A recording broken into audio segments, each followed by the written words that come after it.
Les sociétés secrètes fascinent depuis toujours. Elles existent depuis l'apparition des premières grandes civilisations, sous la forme de cultes religieux, d'associations politiques ou encore de fraternités universitaires. Certaines sont même parvenues à recruter les plus grandes personnalités de leur époque. Les théories du complot entourent la plupart d'entre elles depuis des siècles, mais il est important de séparer les faits de la fiction. Quelles sont les plus populaires d'entre elles? Quelles sont leurs motivations? Que cachent leurs mystérieux rituels? Voici donc 5 sociétés les plus secrètes de l'histoire. Bon visionnage.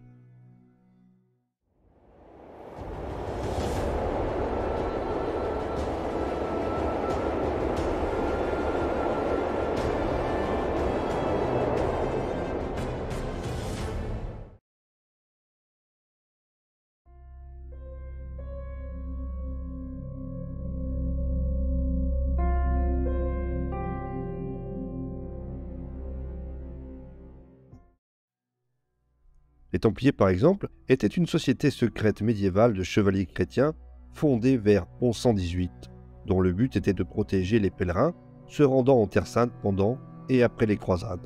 Ils ont reçu le soutien officiel de l'Église en 1129 et sont devenus en quelques décennies l'un des ordres les plus puissants d'Europe, avec un système bancaire sophistiqué et sûr, une forte présence militaire, des milliers de fidèles et des territoires en constante expansion.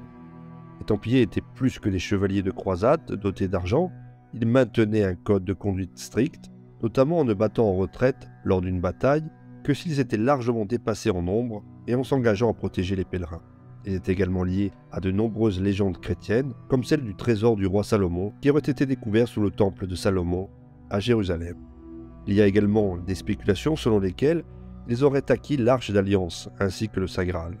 Il n'existe évidemment aucune preuve qu'ils aient réussi à trouver le trésor en question, mais les Templiers ont accumulé beaucoup de richesses au cours de leur existence, suffisamment pour les mettre en désaccord avec le roi Philippe de France au début du XIVe siècle. Le roi, qui devait beaucoup d'argent, finit par arrêter et torturer des centaines de membres de l'ordre accusés d'idolâtrie, d'hérésie et de culte de démons. De nombreux Templiers ont ainsi été exécutés. L'ordre sera dissous par le pape quelques années plus tard, laissant dans son sillage des légendes et des mystères sans réel fondement.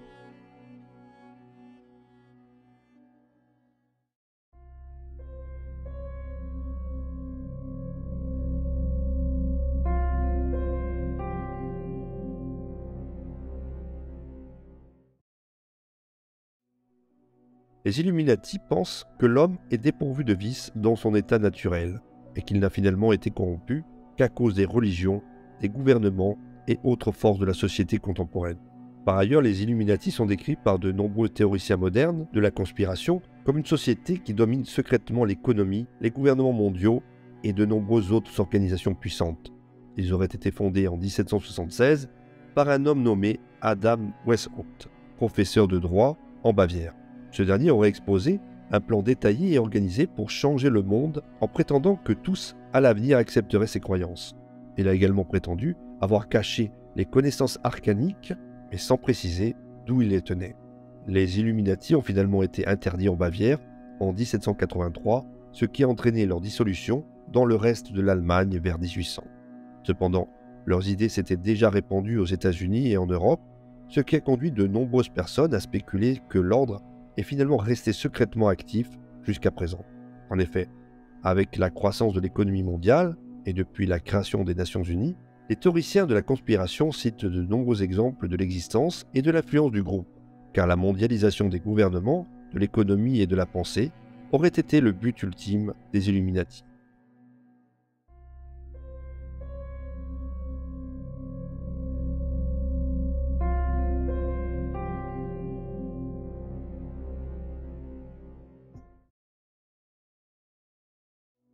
Pour sa part, la franc-maçonnerie est une ancienne société secrète aujourd'hui bien connue, même si ses pratiques se déroulent toujours à huis clos et restent un mystère pour le grand public. Selon les données fournies par la Masonic Service Association of America, nombre des pères fondateurs des États-Unis étaient francs-maçons. Parmi eux, George Washington, Benjamin Franklin ou bien Paul Revere. La première grande loge d'Angleterre a été créée en 1717, mais les origines des maçons sont loin d'être claires. Un poème daté de 1390, intitulé Regius, fait référence aux francs-maçons, même si beaucoup pensent que l'origine de la franc-maçonnerie remonte à bien plus loin dans le temps. Les francs-maçons se définissent comme une fraternité mondiale qui met l'accent sur l'étude de soi, l'amélioration de soi, la lumière, la dignité humaine, la liberté individuelle, la liberté de culte, la démocratie et l'amélioration de la société. En ce sens, la franc-maçonnerie est très souvent impliquée dans les communautés locales. Les francs-maçons ont également contribué à la création des premières écoles publiques en Europe et en Amérique.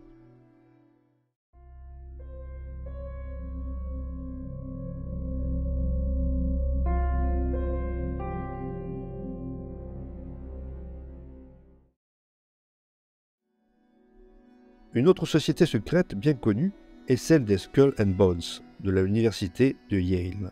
Comme la franc-maçonnerie, son existence est pleinement reconnue. Cependant, ses pratiques et ses activités restent un mystère. En outre, seuls 15 nouveaux membres par an sont autorisés à adhérer, ce qui signifie qu'elle ne compte actuellement qu'environ 800 membres. Bien qu'il s'agisse d'un petit ordre, il compte parmi ses membres d'anciens présidents américains, comme les deux George Bush, père et fils, des sénateurs dont John Kerry, ainsi qu'un certain nombre d'autres membres du cabinet américain et d'autres hauts fonctionnaires. La société a été fondée en 1832 et s'appelait à l'origine le Club Eulogia. Son caractère secret a donné lieu à de nombreuses rumeurs et spéculations. Mais il est également vrai que beaucoup la considèrent comme une simple fraternité universitaire de l'élite réservée exclusivement aux enfants des plus puissants.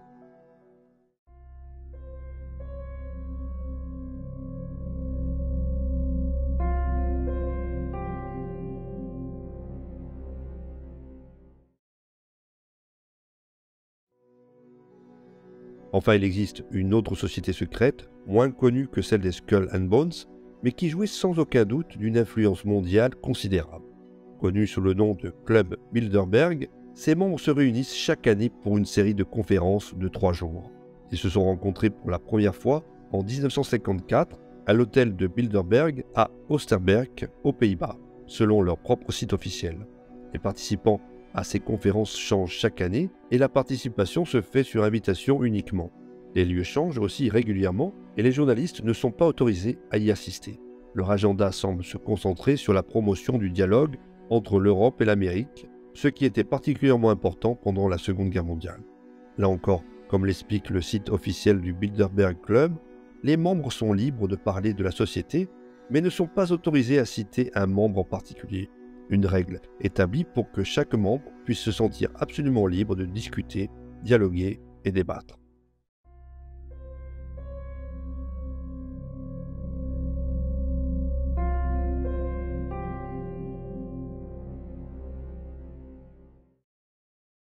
Si ces sociétés secrètes ne dirigent pas nécessairement le monde, elles ont très certainement une influence sur celui-ci, bien qu'elles restent souvent mystérieuses, voire inconnues aux yeux du monde. Depuis plusieurs siècles, ces clubs universitaires, organisations mystiques et autres ordres religieux continuent de fasciner et les théories de conspiration de fuser indéniablement à chaque événement majeur sur la scène internationale. Et cela n'est pas près de s'arrêter. Voilà, cette vidéo est à présent terminée. J'espère que vous l'aurez appréciée. Dans ce cas, n'hésitez pas à mettre un pouce vers le haut et la partager. Si vous avez en tête une autre société secrète, n'hésitez pas à la partager en commentaire. Il y en a évidemment bien plus que 5 à travers le monde. En attendant, on se retrouve très prochainement pour un nouveau documentaire sur Hérodoc, la chaîne Histoire, ou bien à tout de suite si vous souhaitez visionner une autre vidéo de la chaîne.